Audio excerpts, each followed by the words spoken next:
और एनडीए के प्रत्याशी आज नामांकन करेंगे। पीलीभीत लोकसभा से जितिन प्रसाद आज नामांकन करेंगे। बिजनौर से आरएलडी प्रत्याशी चंदन चौहान आज नामांकन करेंगे। वहीं नगीना लोकसभा से ओम कुमार आज अपना नामांकन पत्र दाखिल करेंगे। सहारनपुर से राघव लखनपाल आज नामांकन करेंगे, तो वहीं कैराना लोकसभा से प्रदीप चौधरी आज नामांकन करेंगे और रामपुर लोकसभा से घनश्याम लोधी भी आज अपना नामांकन करेंगे। तो आज नामांकन प्रक्रिया की अंतिम तिथि है और आज बताया जा रहा है कि बीजेपी और जो एनडीए घटक दल है सभी आज अपना नामांकन प्रक्रिया को आज पूरी कर लेंगे। तो एनडीए और आरएलडी के तमाम जो प्रत्याशी हैं आज अपनी नामांकन प्रक्रिया को पूरी कर लेंगे। तो बीजेपी और एनडीए के प्रत्याशी आज अपना नामांकन करेंगे। बता दें कि रामपुर लोकसभा से घनश्याम लोधी भी आज अपना नामांकन करेंगे। और देखिए बीजेपी और एनडीए के प्रत्याशी आज अपना नामांकन करेंगे। ये बड़ी खबर हम आपको बता दें, आज नामांकन प्रक्रिया की अंतिम तिथि है और पीलीभीत लोकसभा से जितिन प्रसाद नामांकन करेंगे। बिजनौर से आरएलडी प्रत्याशी चंदन चौहान आज अपना नामांकन करेंगे।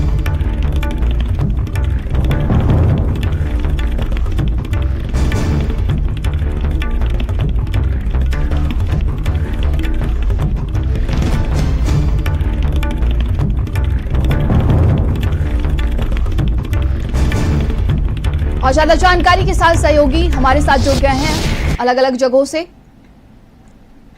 संदीप हमारे साथ जुड़े हुए हैं। वही बात की जाए तो हरिपाल हमारे साथ जुड़े हुए हैं और ओमपाल हमारे साथ बने हुए हैं। संदीप देखिए, आज नामांकन प्रक्रिया की अंतिम तिथि है और आज एनडीए और आरएलडी के जो तमाम सहयोगी हैं, बताया जा रहा है जो प्रत्याशी बनाए गए हैं, आज अपना नामांकन प्रक्रिया पूरी करेंगे। देखिए बिल्कुल नंदिनी, सभी को पता है कि आज नामांकन का अंतिम दिन है और भारतीय जनता पार्टी के देखिए तमाम शीर्ष नेता, जिसमें प्रदेश अध्यक्ष भूपेंद्र चौधरी, डिप्टी सीएम ब्रिजेश पाठक और उन्हीं के साथ साथ मुख्तार अब्बास नकवी की बात करी जाए, डिप्टी सीएम केशव प्रसाद मौर्य की, और वहीं पर राज्य मंत्री जेपीएस राठौर, तमाम प्रत्याशियों के देखिए नामांकन में ये लोग खुद मौजूद रहेंगे। सभी को पता है कि देखिए पीलीभीत से इस बार वरुण गांधी का नाम काटकर कैबिनेट मंत्री जितिन प्रसाद को वहां से चुनाव लड़ाया जा रहा है। तो यहां पर देखिए प्रदेश अध्यक्ष भूपेंद्र चौधरी, कैबिनेट मंत्री पूर्व प्रदेश अध्यक्ष स्वतंत्र देव सिंह यहां पर मौजूद रहेंगे, जो जितिन प्रसाद के नामांकन कार्यक्रम के दौरान वहां पर सभा को संबोधित भी करेंगे। इसके बाद देखिए उप मुख्यमंत्री केशव प्रसाद मौर्य और राष्ट्रीय लोकदल के अध्यक्ष जयंत चौधरी देखिए बिजनौर लोकसभा क्षेत्र से जो प्रत्याशी बनाए गए हैं चंदन चौहान, वहां पर प्रत्याशी के नामांकन के दौरान मौजूद रहेंगे, जनसभा को वहां पर संबोधित करेंगे। ब्रिजेश पाठक जो है वो सहारनपुर में प्रत्याशी राघव लखनपाल के उसमें मौजूद रहेंगे और उसी तरह देखिए केंद्रीय मंत्री मुख्तार अब्बास नकवी और जेपीएस राठौर जो है वो रामपुर में घनश्याम लोधी के नामांकन के अवसर पर मौजूद रहेंगे और वहां पर देखिए एक जनसभा को संबोधित करेंगे। आप ये देख सकती हैं कि देखिए सिटिंग पार्टी है और उसी के साथ साथ पार्टी का जो शीर्ष नेतृत्व है वो अपने प्रत्याशियों के नामांकन के दौरान देखिए इसलिए मौजूद रहता है कि प्रत्याशी का जो हौसला है उसको बढ़ाया जा सके। अन्य पार्टियों में देखिए ये परंपरा नहीं है, पूरे चुनाव बीत जाते हैं लेकिन पार्टी का जो शीर्ष नेतृत्व होता है वो अपने प्रत्याशी के लिए एक जनसभा तक का समय जो है वो नहीं निकाल पाता है। जबकि आप देखिए खुद आज मुख्यमंत्री योगी आदित्यनाथ तमाम जगहों पर पहुंच रहे हैं। तो आज का दिन देखिए अहम है, वो चाहे भारतीय जनता पार्टी के प्रत्याशियों के लिए बात करी जाए, चाहे एनडीए के सहयोग से जिन प्रत्याशियों को उतारा गया है। मेन जो देखिए मोटिव है वो ये है कि 400 से ज्यादा सीटों पर कमल खिलाना है। उत्तर प्रदेश की जो 80 की 80 सीटों पर है वहां पर किस तरीके से उन सीटों को अपने पाले में किया जा सके, क्योंकि देखिए इस बार का जो चुनाव है वो भारतीय जनता पार्टी इसको क्लीन स्वीप लेकर चल रही है। उनका कहना है विपक्ष के तमाम जो किले हैं वो धराशायी हो चुके हैं और आज का जो नामांकन का दिन है मुझे लगता है उन प्रत्याशियों के लिए भी एक बहुत ही महत्वपूर्ण दिन है, जिसमें पार्टी का शीर्ष नेतृत्व आज उनके साथ खड़ा रहेगा। जी बिल्कुल, पीलीभीत से संवाददाता हरिपाल हमारे साथ बने हुए हैं। हरिपाल देखिए, जिस तरीके से लगातार कयास लगाए जा रहे थे कि पीलीभीत से वरुण गांधी का टिकट कट सकता है और कट भी गया और वहीं जितिन प्रसाद को मौका दिया गया है, क्या लगता है किस तरीके से जनता इस बार भारतीय जनता पार्टी ने जो भरोसा जितिन प्रसाद पे जताया है वो जनता वहां की एक्सेप्ट करेगी क्या? की बात करें तो पूर्व में वो कांग्रेसी थे, कद्दावर नेता रहे, राहुल गांधी की बेहद करीबी थे, लेकिन जिस तरह से उन्होंने भाजपा का दामन थामा तो भारतीय जनता पार्टी के जो शीर्ष नेतृत्व उसको जितिन प्रसाद से काफी उम्मीदें थी। इस वजह थी कि उनको पहले रास्ता लाया गया, फिर उनको पीडब्ल्यूडी जैसे महत्वपूर्ण विभाग जो था उसका मिनिस्टर बनाया गया। अब उनको पीलीभीत में वरुण गांधी की जगह लोकसभा का टिकट दिया गया। निश्चित तौर पर वरुण गांधी के विकल्प के तौर पर जिस तरह से जितिन प्रसाद को यहाँ भेजा गया, तो ये चाहे उत्तर प्रदेश के संगठन की बात करें या फिर केंद्रीय संगठन की बात करें, सभी के जो पसोपेश है उनका पूरा का पूरा जो दाव है वो लगा हुआ, क्योंकि वरुण गांधी का टिकट काटने के बाद जिस तरह से जितिन प्रसाद को उनका प्रत्याशी बनाया गया लोकसभा क्षेत्र की तरफ से, तो ऐसे में जो प्रत्याशी जितिन प्रसाद है उनके लिए पार्टी के जो पदाधिकारी हैं वो पूरी की पूरी ताकत झोंक रहे, क्योंकि ये सीट जो उनके वर्चस्व की है, उनके सम्मान की है, क्योंकि वरुण गांधी के टिकट काटने के बाद जितिन प्रसाद को जिस तरह से प्रत्याशी बनाया गया। और यही वजह की आज 10 बजे जो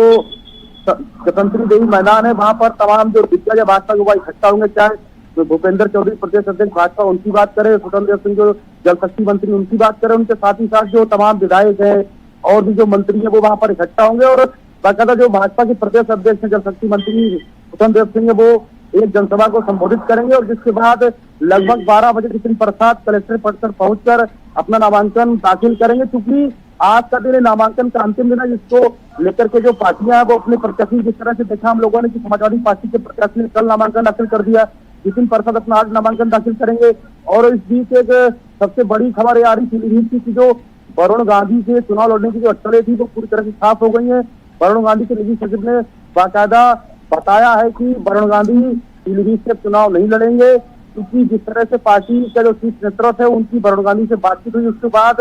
वरुण गांधी और वरुण गांधी के समर्थकों ने फैसला लिया कि वो पीलीभीत से चुनाव नहीं लड़ाएंगे। ऐसे में जितिन प्रसाद को कितना सपोर्ट करते हैं एक फिलहाल देखने वाली बात होगी, लेकिन जिस तरह समाजवादी पार्टी के प्रत्याशी भगवत शरण गंगवार उन्होंने बाकायदा पत्रकारों से प्रेस वार्ता करते हुए कल कहा था कि वरुण गांधी और वरुण गांधी के समर्थक हैं वो लगातार उनके संपर्क में है। वरुण गांधी अपने समर्थकों को इंडिकेशन दे चुके हैं कि भगवत शरण गंगवार का समर्थन किया जाए, उनको चुनाव लड़ाया जाए। ऐसे में अगर वरुण गांधी इस स्टैंड पर कायम रहते हैं तो निश्चित तौर पर जो जितिन प्रसाद है उनकी मुश्किलें बढ़ सकती, क्योंकि गांधी परिवार का काफी लंबे समय से गढ़ रहा है और मेनका गांधी वरुण गांधी का यहाँ पर व्यक्तिगत लाखों वोट है। तो इस तरह से अगर वरुण गांधी का टिकट कटा, उनके समर्थक जो वो काफी गुस्से में है, उनका जो एक खेमा था निजी वो काफी गुस्से में है, क्योंकि अगर इंडिकेशन इस तरह से दिया जाता है तो निश्चित तौर पर जो भाजपा का जो वोट बैंक है उस पर सेंधमारी करने के बाद भाजपा को नुकसान हो सकता है और जितिन प्रसाद को इसका खामियाजा भुगतना पड़ सकता है। और यही वजह की वरुण गांधी की नाराजगी को लेकर के जो प्रदेश संगठन हो चाहे केंद्रीय संगठन हो लगातार मॉनिटरिंग कर रहा है। और यही वजह जी रामपुर से संवाददाता ओमपाल हमारे साथ बने हुए। ओमपाल, आज घनश्याम लोधी अपना नामांकन करेंगे, कौन कौन से लोग मौजूद रहेंगे?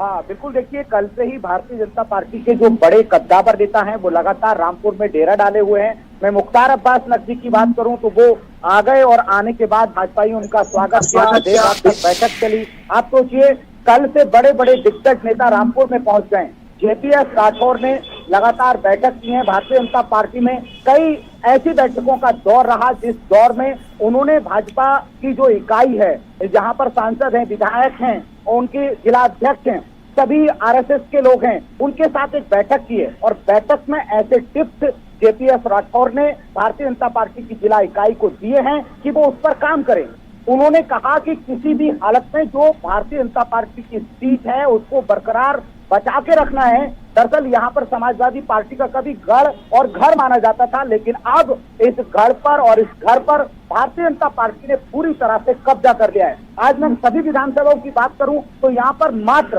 एक विधानसभा में समाजवादी पार्टी का परचम लहरा रहा है, बाकी सभी जगह भारतीय जनता पार्टी ने कमल खिलाया है। और वो इस बार भी अपने सांसद घनश्याम सिंह लोधी को जिताने के लिए पूरी जोर आजमाइश कर रहे हैं। लगातार कोशिशों का जो दौर है और करना भी चाहिए, क्योंकि अपने नेता के लिए लगातार यहाँ पर बैठकों का दौर चल रहा है। और घनश्याम सिंह लोधी को जिताने के लिए आज एक बड़ी भव्य विशाल जनसभा का आयोजन सांवरिया बैंक्वेट हॉल में किया गया है। सुबह से ही वहां पर तैयारियां शुरू हो गई हैं। गांव देहात और शहर के लोग आएंगे। वो जेपीएस राठौर समेत मुख्तार अब्बास नकवी, बलदेव सिंह औलख, राजवाला विधायक और यहाँ पर जो नगर विधायक हैं आकाश हनी सक्सेना, जिन्होंने आजम खान फैक्टर को मजबूती से लड़ा और उसकी लड़ाई का जो चीजें आई उसका इम्पैक्ट भी उनको मिला है। और तमाम सारी चीजों में जो परिवर्तन हुआ है उस परिवर्तन को बरकरार रखने के लिए भारतीय जनता पार्टी के जो शीर्ष के बड़े नेता हैं वो लगातार रामपुर में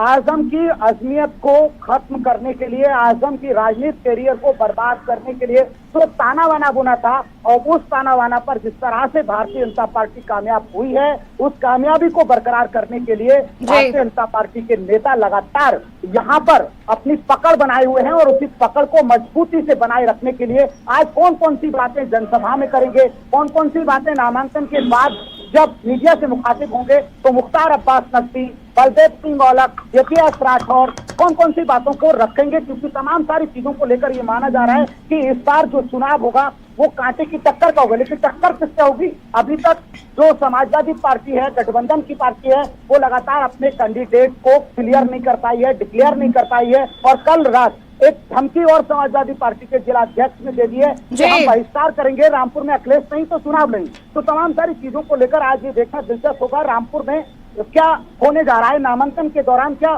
समाजवादी पार्टी गठबंधन का कोई प्रत्याशी निकलकर मैदान में आएगा या फिर इस बार जिस तरह से बहिष्कार की बात की है कि रामपुर में जो पिछले उपचुनाव में चीजें हुई हैं, चाहे लोकसभा का चुनाव हो चाहे विधानसभा का चुनाव हो, तमाम सारी चीजों को लेकर खुद आजम खान, अब्दुल्ला आजम, उनकी पत्नी तंजीम फातिमा और समाजवादी पार्टी के नेताओं ने प्रेस कॉन्फ्रेंस करके ये बताया था कि हमारे साथ अन्याय हो रहा है, हमारे लोगों को वोट डालने नहीं दिया जा रहा है। तो इन तमाम सारी चीजों को लेकर मुद्दा बनाकर क्या इस मुद्दे में समाजवादी पार्टी को कोई बड़ा फायदा होने वाला है या फिर भारतीय जनता पार्टी जिस तरह से बदलाव रामपुर में क्या है इस बदलाव पर बरकरार रहेगी, ये बहुत बड़ी बात है और ये समझना अब रामपुर की जनता समझाएगी अच्छे से कि इस बार क्या वो बदलाव करेगी या फिर बदलाव करने के लिए समाजवादी पार्टी का कोई नेता इस बार चुनाव मैदान में आएगा ही नहीं, क्योंकि बिल्कुल तमाम